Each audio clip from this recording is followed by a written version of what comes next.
Începem dezbaterea cu o discuție condusă de doamna Alina Popa, Head of Legal CITR, pe care o invit alături de noi, care va discuta cu Alice van der Schie, președinte INSOL Europe, care este alături de noi online. Dacă putem să o avem și pe... Perfect. Good morning. Alina will take over. Good morning, Alice. Here again this year too. Thank you for the opportunity. We asked Alice, as a president of INSOL Europe, the European Organization of Insolvency Practitioners, to join us for having a flavor about the insolvency and restructuring marketing at the first quarter of this year.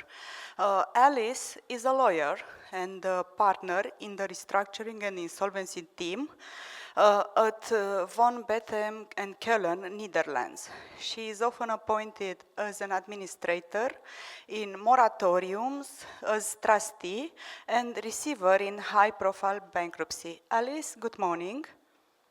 Good morning, Alina.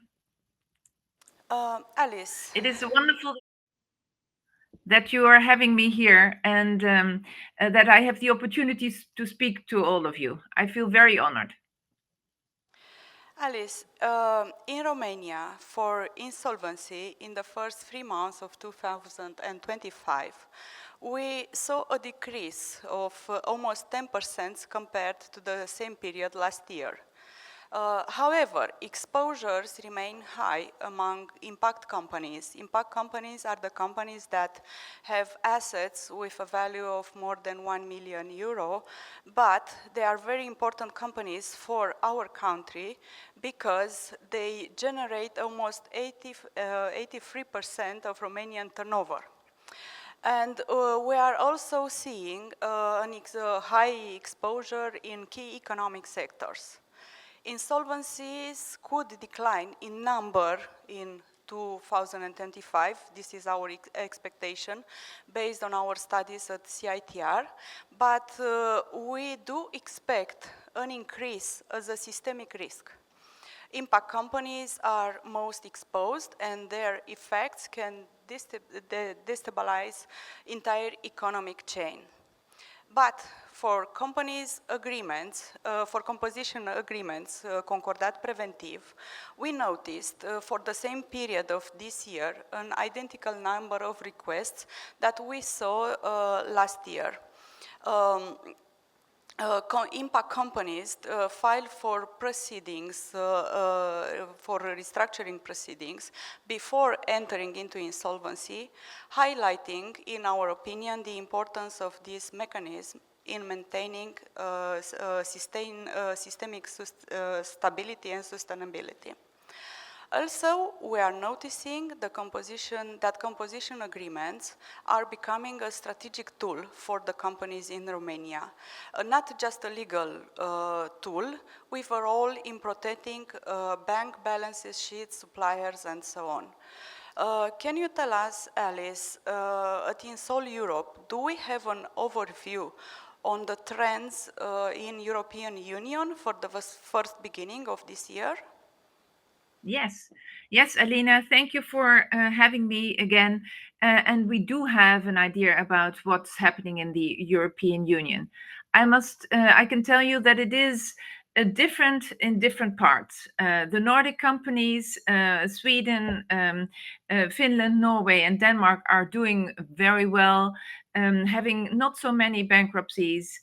And in comparison, when you look at Germany, 2024 had the highest number of insolvencies in comparison since the financial crisis. So we see a mixed view on what is happening in the EU. Eurostat says that the number of bankruptcy filings by companies in the EU fell by almost 1% in the first quarter, if you compare to the first quarter of 2024. But you can also see that new business registrations also fell by 5.1%, and that would mean that there is some caution in starting new economic activities in the market. If you zoom in on several other countries, so you have the Nordics who are doing quite well, not so many insolvencies. You have Germany where there are a high number of insolvencies.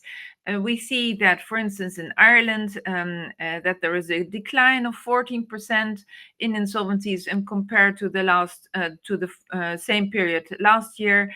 And we see that in Italy, the number of insolvencies is already quite high, but they are expecting for the future a 15% increase and then a stabilization in 2026. So it is really a mixed view that is in Europe. If you look at my country, we see a lot of smaller insolvencies. So, for instance, in hospitality and in smaller firms. And not as in Romania when it goes to these impact firms, as you said, with higher turnover. But we see a lot more of restructuring done, and that is probably due to the new preventive restructuring regime that we have and that all European countries have due to the preventive restructuring directive that was implemented in 2019. Okay, thank you. For us, Germany and Italy are important. It is important to know how they are doing from this perspective because most of business relationships are with those countries. So it is good to see how they are going, to try to understand also our market. What should we expect in 2025? What do you think are some major risks for the companies, but also can we see some opportunities? Yeah, well, I must say the whole view of what the outlook for 2025 will be is changing very fast. I mean, we've seen the first few months of Mr. Trump's presidency, and that will have a very big impact also on Europe. And I think we are at a moment in time where we can expect an increase in insolvencies and that there is an upward trend, and that upward trend is expected to continue globally with an expected increase of 6% of insolvencies in 2025. And as I said in my previous answer, there will be divergences between European countries, the Nordics on one side, the southern countries on the other side, and maybe Germany somewhere, and the Netherlands maybe somewhere in the middle. There may be a stabilization or a decline in insolvencies, and others like Italy will face significant increases. So it depends really on the regional situation and also on the market. And as you say, Romania has a lot of trade with Italy and Germany, so I can really understand that when Germany is going through a downturn because of a lack of investment or a change or a dump in certain sectors or that are not going or doing so well, that will have an impact on your economy as well. So I can really understand. We are all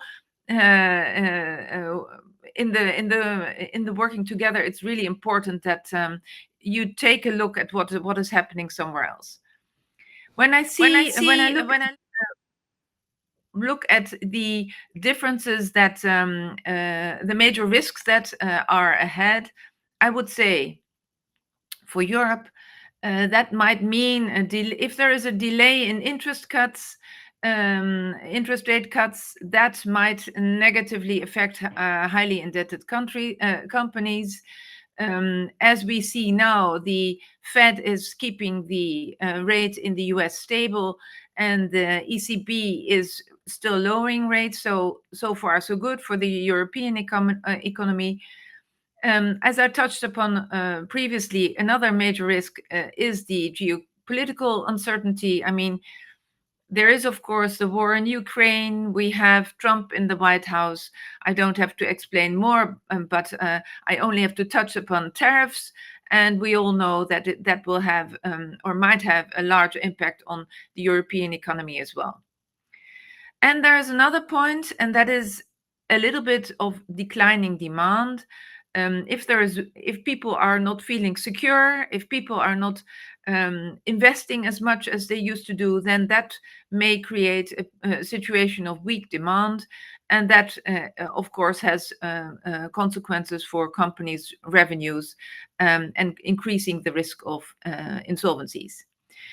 You touched upon also whether there are opportunities. Well, there are, of course, always a market opportunity. There's not for nothing. We always say never waste a good crisis. Of course, you can use that. There are possibilities for market consolidation. You can take advantage of opportunities to aspire or to buy other firms. And also we might see further opportunities through innovation and adaptation. I mean, I only have to touch upon the word AI, and I see that a lot of companies are investing in that and trying to increase their revenue through that. Dear Alice, thank you very much for the discussions, for the overview on the market. I will end here with what you said, what you previously said, never waste a good crisis.